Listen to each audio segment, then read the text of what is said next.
Hello. Hey, are you ready? Oh, this is the worst. It is 5 a.m. and I'm glad to hear that you are up. I'm up. Okay, let's get to it. Welcome to the Slob Sisters podcast, the show that explores the realistic art of modern homemaking, all of its challenges and all of the rewards. I'm Steph, a YouTuber and stay-at-home mom and former slob, and with me is my co-host and my sister, Jill. Hello, everyone. I'm Jill. I'm a part-time working mom of two and new podcaster. Yeah. Thanks for joining us today. I'm looking forward to today's discussion, but before we dive into it, let's first begin with our weekly progress report. Yeah, in case you're new to our podcast, we are starting every episode with a small victory that we have accomplished this week. All right, Jill, let's hear it. What progress did you make this week? So for this week, I did something that, I really leave a long time, and I cleaned some windows. Ooh. And I genuinely think there's more light entering my home. It's so bright and nice. And the reason I was motivated to do my windows is, you know me, Steph, I love gadgets and little funny things. I love trade shows. Me and my girlfriends go all the time. Oh, no. And I bought this ridiculously expensive squeegee. So I was all over my windows with my squeegee this week, and they look awesome. So no regrets there. That's awesome. Well, and when I was there last week visiting you, you were complaining about your windows being dirty. So I'm so glad you did that. And you used that. What's the window squeegee? It's that one that Go Clean Co recommends, right? Yeah, it's called the Aquablade. And you know what? That's so intense. It is intense, but it got me cleaning my windows, and I love those little gadgety things. So it was fun. It's good. So it worked well? Yeah, it worked pretty good. Well, I did it, and I didn't before, so it got me going. Nice. I've had lots of questions about whether the Aquablade works, and it's always sold out. So that was interesting. Maybe this year it's finally kind of died down a bit after the pandemic rush on cleaning supplies. Yeah, the squeegee demand is finally settling down, surprisingly. So what did you get done, Steph? Okay, so I was racking my brain for what I've been doing, and then I realized this is so silly. I feel like I've been doing nothing because all I've been doing is planning and prepping. So one thing that we're trying to get ready is our huge house reno, because we moved into this house. It was built quite a long time ago and it needs some love and a little bit of a facelift. And so I finalized a bunch of reno stuff. We got our windows ordered and finalized. I've got my kitchen finalized and all the quotes for that. So I'm feeling really good about that. Making progress in the right direction. So when the builders come in, everything should be good to go. That's awesome. And that's a lot of work. So I'm glad you're kind of getting ahead of it there. That's great. Yeah, we definitely learned some lessons on the last build. And this one's, again, with all the different shipping delays all around the world, there's definitely some challenges already. All right, so let's jump into our main topic. Jill challenged me this week to wake up at 5 a.m. every single day. And I don't even know if I asked you why you came up with this challenge. I was just yeah, sounds good. I'm on board. Where did the inspiration come for this? Well, as you know, our mom always has a nice stack of books on one of her side tables in her house. And one of the ones she had recently was the 5 a.m. Club. Have you heard of that? Yes, I have. Robin Sharma. I've seen it. Actually, I think I've read parts of it. I decided it wasn't for me. You can basically get the gist of the book in 15 minutes of scanning it, I think. Basically, it's waking up at 5 a.m. to do, more productive things for yourself, to set the tone for your day. So I grazed through that and I thought, I should try this, because we always complain about not having me time and not having that time to kind of sit down and focus on getting something done for ourselves. So I thought, let's give this a shot, and maybe other people, our listeners, would be interested in hearing how it went. Yeah, and getting that extra hour that we talk about. What would you do with an extra hour? Well, getting up at 5 a.m. is an extra hour. It's an extra 2 hours for me. Yeah, it's more than an hour for me as well. I usually get up on work days at about 6:30, so it's an hour and a half for me. And I do want to mention that we didn't do the 5 a.m. club system, where they have certain specific things that you have to do in that time. It's like exercise and journal and read a book and stuff like that. We just kind of got up early and did what we wanted to do, basically. I mean, we love a good challenge. We love trying new things, tweaking our daily routines, figuring out what works best in our lives. So pretty much anytime someone suggests a new idea like this, I'm going to try it, even if I'm so sure it's not something I'm interested in. Yeah, absolutely. You never know when you're going to find something that clicks, but we do love new challenges like this. We already did the cell phone challenge in episode 2, and I failed miserably. So some of them might stick, some of them won't, but it's definitely something I think that we should keep coming back to on this podcast. Yeah, Steph and Jill, try something new. Absolutely. That could be a whole segment, right? Totally. Yeah. I love it. Okay, so one thing that I looked into as soon as you mentioned it, I was like, okay, yeah, maybe. And so I quickly Googled, like, why would I wake up at 5 a.m.? And a couple things came up right away. One was getting up earlier, or at least 60 to 90 minutes before you need to be your best self productivity wise, is kind of the best optimal thing. And so that makes sense for me because my kids get up around 6:30, 7 o'clock. So if I want to be like my best self, mommy wise, maybe I do need to get up at 6 or 5:30 at the very least. Yeah, I mean, a lot of moms firmly attest to waking up before the rest of the family for that me time or to get a jump start on the day so you're not being jolted awake by the chaos of the morning rush, which I understand so well. Yeah, I mean, I have a ton of friends who say, like, I have to get up half an hour before to get my coffee going, just sit there, have a couple deep breaths. I mean, if you have little kids or if you have just kids at all in the house, you know it's just 0 to 100 when they get up in the morning. Absolutely. And another thing I read was that a big thing about getting up at 5 in the morning, because I thought, well, how am I going to get enough sleep? So the important thing is to adjust your sleep cycle so you're sleeping an hour earlier in the night, which was hard for me because I already feel like I go to bed quite early. I usually go to bed around 9:30, so that was adjusting it back to like 8:30. But I know, I was like, I have no life. I'm up by myself in the morning. I'm going to bed with my children. Anyways, 1 week. But one thing I read was it's really important to have that regular sleep cycle. It helps set up your circadian rhythm so that you sleep deeper, so that if you are getting up at 5 in the morning, you're still getting a good sleep. Yeah. So I felt like 1 week probably isn't enough time to adjust to this. Like, technically you could get into a groove if you push through and really force this 5 a.m. routine on yourself. Yeah, and if we're going to be honest here, Steph, I did say that I thought we should do this for 2 weeks, but somebody wanted to cut it short. I don't remember you saying 2 weeks. I said 2 weeks. I just remember hearing 1 week, and now we're 5 days in, and I said, let's record the podcast, I'm done. Yeah, all I remember hearing was a lot of complaining, so. Yeah. Well, spoiler alert, I didn't love it.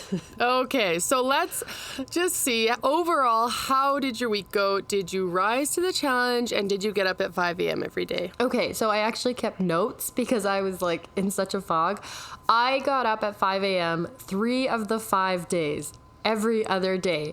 I think it's because the days I got up at 5 a.m., I was so tired at the end of the day.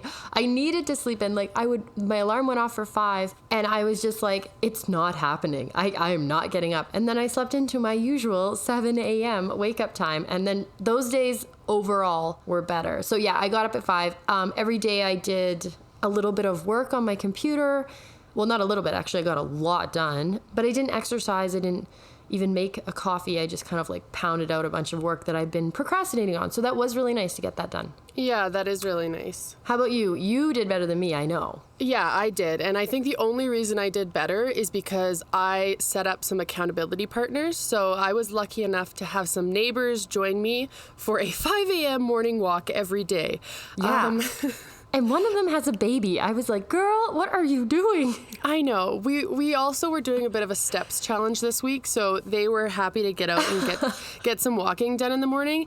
And it was really nice. It was kind of like, we usually are walking with our kids, which is like barely a walk. And it was nice. There was 3 of us, and it was like our 5 a.m. walking club, and we did like 5K in the morning. It was great. Oh, that's nice. See, I think, definitely an accountability partner would have worked better. Like, I knew you were going to text me, so there was that motivation to get up because you're like, are you awake? But The motivation to go outside would have been better, especially because living up north, we actually have the sunrise happening around 5:30, 6 o'clock in the morning. So that would have been really nice to do. Yeah, no, it was pitch dark for us, but it definitely got me out of bed quickly because I don't want to leave my friends waiting in the street for me when it's my thing that I've made them do. So Yeah, no, accountability partners are huge for getting especially difficult challenges done. absolutely. But I will say that I didn't work yesterday, and it was so much harder to get out of bed on that day because I knew that I could sleep till, whenever my kids got up, versus on the days that I worked, Monday through Wednesday,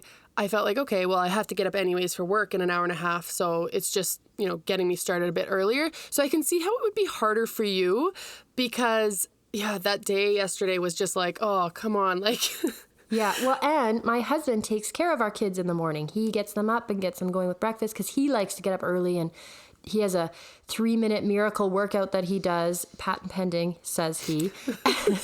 And he makes this huge breakfast. Like, you would think you were at a diner. It's beautiful.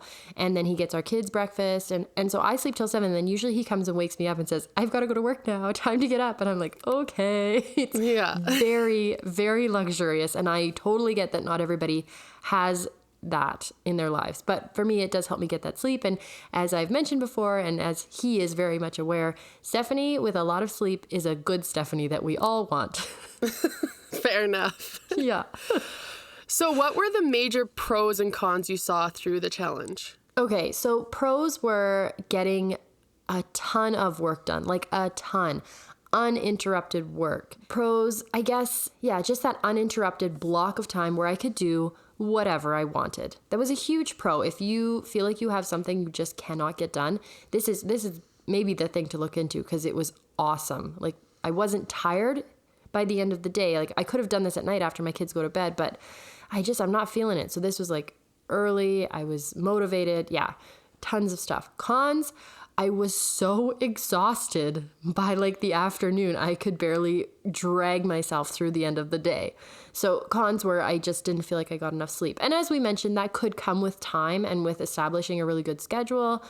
But this week for me was difficult, to say the least. How about you? Major pros and cons? Yeah, similar to you. I mean, the major pro for me was just not feeling rushed in the morning. Going to work, getting my kids ready. My husband's up at work, about 12 hours away, so I'm on my own, is such a chaotic time of my day. If I'm ever going to feel frustrated with my kids and get impatient, it's definitely in the morning. So having that time to get myself ready before they wake up was huge. And I'm not going to lie, I've had more comments on my appearance this week than I have ever had. All of my coworkers, all my friends were just like, wow, you look amazing. And I'm like, yeah, it's amazing when I don't just roll out of bed and like put 8 pounds of dry shampoo into my hair. What can happen? So actually taking some time on myself in the morning because I had, a lot of time to kind of get myself ready. It was really nice. And I felt good for that reason. In terms of cons, I agree with you. I felt this crazy crash in the afternoon that I don't normally feel. I just, I'd feel great until about 2. And then I was like going around my work looking for any kind of candy or caffeinated item to get me going through the day. And then, by the evening, I was just done. So I was going to sleep with my kids and there goes the rest of the evening, which in the winter wouldn't be so bad. But in the summer, I love that evening time outside and I can stay up a little bit later. So that was definitely the con for me. I was tired. Yeah. And so like how much sleep did you get? Less than normal. Yeah, I was going to bed anywhere between, I went to bed at 7:45 one day when I was just exhausted. And I think the latest I went to bed was 9:30. So it's not like I pushed it, but I was definitely getting less sleep than normal. I was getting anywhere from 6 to 7 hours when I'm normally about 7 to 8 hours. Yeah, I was the same. I was at least an hour less every single day. I mean, I already go to bed at 9:30, so I shifted it to like 8:30, 9, and that's really early, right? Like we don't get any alone time, my husband and I, if I do that. I was getting about 6.5 hours sleep. Normally I get about 7.5, 8 hours sleep, and I was tired. I would have to really shift my early day schedule back. But I read that getting up earlier does make you happier. So it's interesting you say that, like, everyone said you looked better and you were more refreshed. Apparently that only works if you shift the schedule and add the hour to the beginning of the night, as opposed to just going up late and waking up early and losing sleep and then, not feeling good at all. The whole week I was thinking to myself, early to bed, early to rise, makes a man healthy and wise. I was thinking, it felt great in the morning, but at 2 p.m. I'm like, I'm not feeling wise. I'm not feeling wise at all. Yeah, there's definitely, I think, an adjustment that needs to be made or a push. And I think you're at work, you can't have a nap. I have a very difficult time having naps because my 2 girls do not nap. And I mean, I could lay down and rest my eyes, but it's just that is always the time that they choose to have messy art time or run out into the field and I don't know where they are time. So I don't like to nap when my kids are awake and I can't supervise them properly. Yeah, that's fair enough. So did you feel like you got more accomplished waking up earlier this week than normal? Yes. Okay. So this was the huge pro. I have, I guess you could call it a business. Well, it's a business. I have my YouTube channel and I have a blog and I run all my social media stuff. And then we have this podcast. So there's work that goes into that every single week. And I got so much of it done. I responded and caught up on all my emails. I could work and I did not have anybody interrupting me. That's what I did. I got my work done and it felt so good. And you did exercise, I guess. I wanted to work out. I even put my workout clothes and shoes at the space where I work out, but literally could not face working out. I was like, I can face this computer and emails, but I'm not going downstairs to work out. So, horse blinders on, not going down there. No, and I was like, it's good. I'm getting stuff done. I'm not working out. I know it probably would have made me feel better, and I might have had a better day if I had done exercise in the morning, but I couldn't face it. Yeah, that's fair enough. Baby steps, right? Yeah. And so you did your walk, which took how long? Yeah, so we did an hour-long walk in the mornings, and then when I got home, I still had more time than normal. So I would just get myself ready, and I would sit down and have a coffee. A couple mornings, my daughter did get up, and we were able to sit down and kind of have some time together, which was really nice. And then I got to work on time, which is novel in itself. And yeah, right. my coworkers were all like, it's like they seen a ghost. They're like, what are you doing here? I'm like, just ready for work,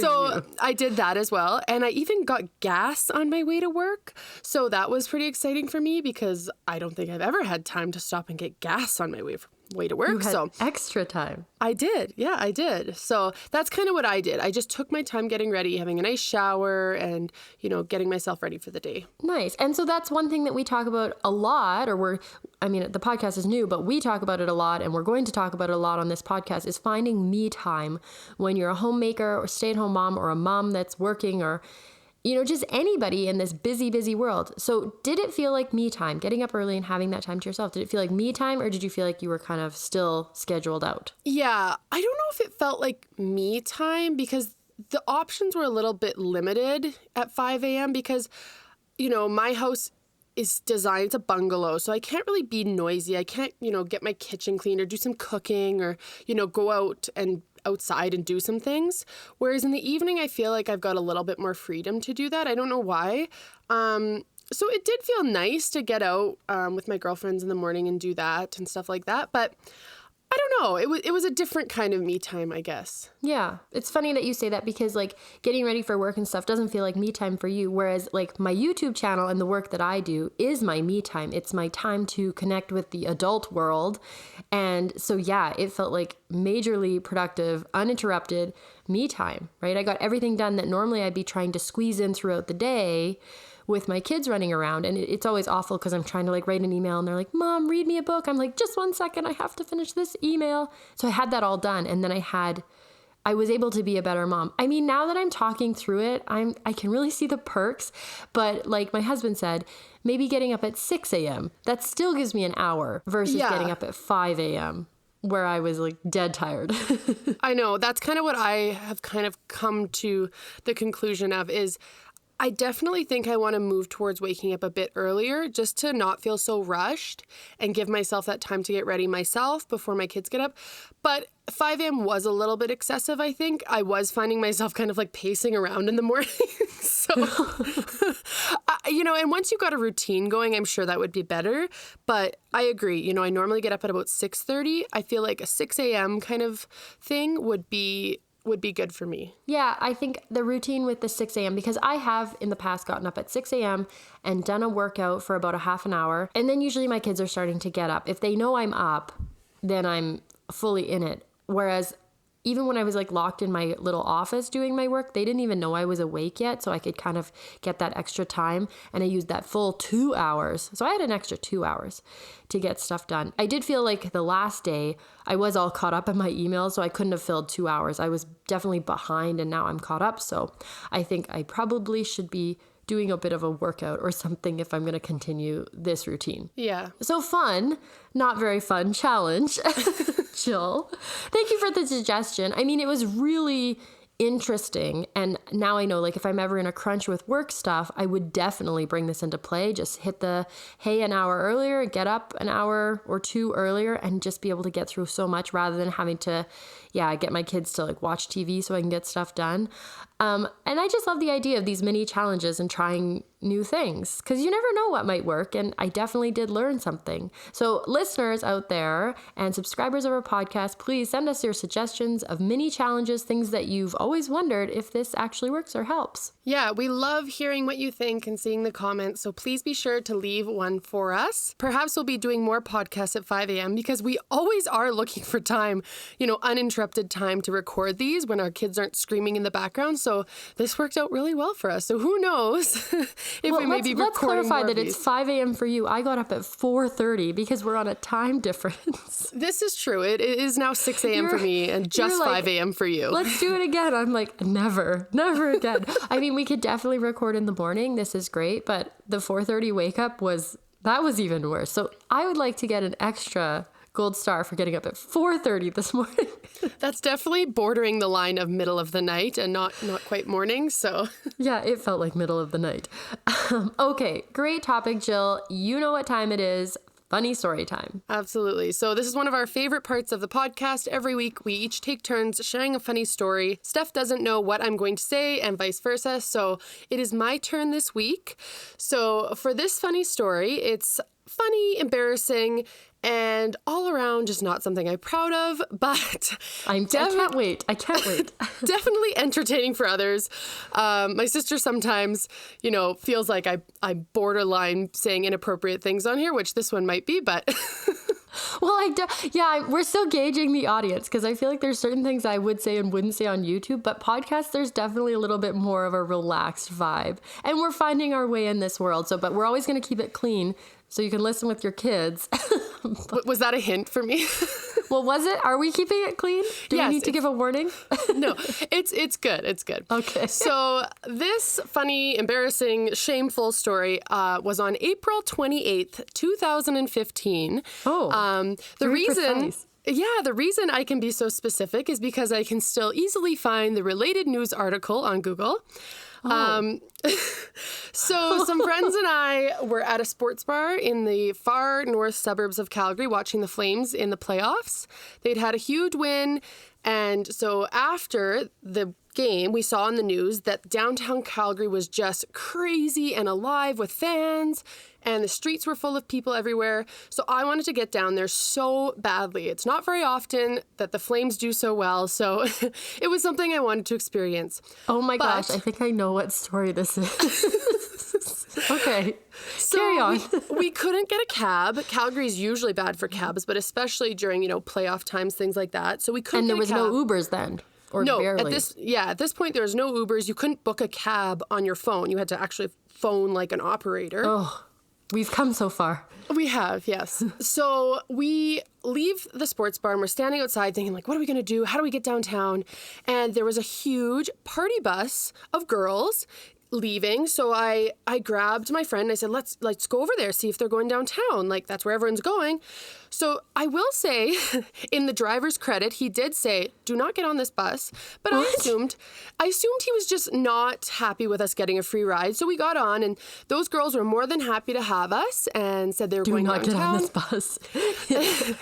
Well, I know the story, so I feel like the warning was like, do not get on this bus. I know, but I took it more of like a do not get on this bus. And I was like, yeah, we're getting on this bus. Anyways, they said they were going downtown, quick stop on the way.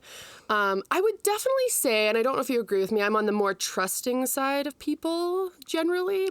Yeah. Like I'll trust you until you prove me wrong. Anyways, it was like 16 girls and one guy, so I felt okay about it. So we get on the bus and we get to the one quick stop at this random house. I have no idea where we are, and I don't even think I had a smartphone this time, so I couldn't even GPS like exactly where I was. So everyone gets out of the bus and we just kind of sit there and wait. But it'd been a long time, so we decide we should check out what's going on because no one's been coming back and I don't know where we are. So we go inside and just as a little side note, the friend that I dragged along with me is definitely like more on the innocent and conservative side of things. Okay. So as opposed to you. I mean, no, but she's You've seen some things she maybe has not. So we go inside and it's just a scene. And without getting too graphic, let's just say there was a lot of not okay things going on. And if you want more details, you can Google this story after. It's very much available and very graphic. So we run out of the house, get back on the bus, and beg the driver to take us anywhere. But he says he can't. He's tried to call his boss because he's not comfortable there either. But he says to us, he goes, I told you not to get on this bus. And then the moment it was like a punch to my stomach, he says, why would you get on the bus with a bunch of prostitutes? Oh, I don't remember that part. Yes, we were on the prostitute delivery bus. Oh my God. So I didn't realize that. I thought it was just random people. No. This one guy and 16 girls was like the delivery to the party. No. Yeah, and us. And you would look at these girls and be like, look at these nice girls. And I'm sure they are nice girls. And I mean, whatever. But yeah. So needless to say, I was like super overwhelmed, trying to stay calm for my friend who was not what did even you do? from... Did you phone our mom? No, I didn't. I would have phoned mom. I was still like in my 20s, so I was still like, figuring things out myself. And we just sat on the bus with this driver, and then a stabbing occurred in the front yard of this house. And the driver just says, you know what? I don't care if I lose my job. We're out of here. So he takes off and drops us off at this neighborhood bar. And then we like figure out our way to like one of my friend's house who lives near there. And we end up sleeping the night there. Anyways, we never make it downtown. But the next day... And you were barely in the house. Like, you walked in the house, took a look around, we're like, we're out of here. And then just spent the whole night on the bus, or what? No, because after we got back on the bus, it was like, 15, 20 minutes later, the stabbing occurs, and he just dropped us off somewhere else, because he was like, I'm out of here. Like, so, yeah, we cruised around the house a little bit. I'm not going to say we, like, partied in there or anything, but we were in there and, like, trying to act cool for a moment until I was like, this is not okay. So the next day... all over the news in Calgary, and I think, more than Calgary, was the headline, Drug-Infested Orgy at Suburban Airbnb. And I didn't even have to open it, and I knew I had been attendance at this party. And not only that, but it stated that 18 prostitutes were seen getting out of a party bus going into the party. 18? That counted you? Yes, I know. In fact, we were counted as 2 of those prostitutes. Oh, no. And so this party apparently was paid for in stolen and fake credit cards. The damages were the worst in Airbnb's history. I think they've changed their insurance policy since this event. And so through the week, everyone's talking about it, and all my coworkers were talking about it all week. And I just sat there in silence thinking like, yep, I was there. That was me. And there was only 16 prostitutes, I'll have you know. But it was an honest mistake, and I kind of learned a lesson to just, be a little bit smarter. We were from a small town, so I think a little bit of that is ingrained in me. But, there was just some hilarious headlines when I was looking it up yesterday. Like, one of them was, police found a trail of destruction, liquor, and mayonnaise at a Calgary home. And I'm just like, oh, geez. And yeah, so that was my night of joining at a prostitute party and attending a headline making party. We never made it downtown, but it's a funny story. And I just, sometimes people still bring it up and I just think, and now I kind of say like, yep, I was there, and they were like, what? Yeah.